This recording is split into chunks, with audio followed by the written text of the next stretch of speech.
Welcome friends. In the previous video we have done how to compare two strings in Java program, and this is the coding from the previous video. And in this tutorial I will show you how to compare the reference value of two strings. Let's erase this part, and this one also I'm taking string A is hello and string B is hello, and this one let's write small letter. And for comparing the reference, so we will use A equal to B, then this is reference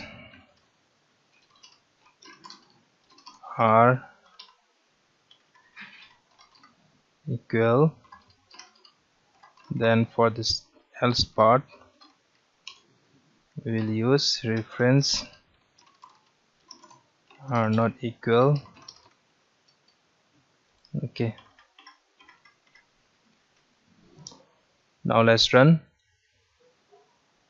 Yes, here reference are equal.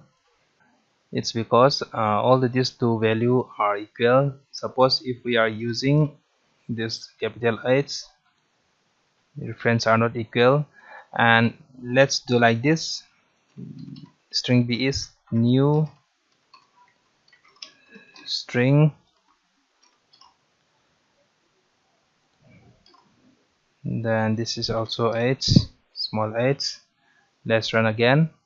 Reference are not equal.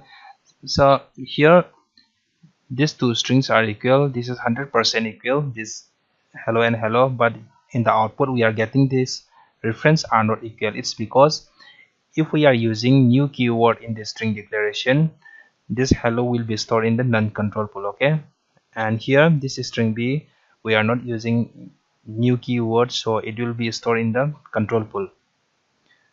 So because of the different storing part, that is control pool and non-control pool, so we are getting different reference value.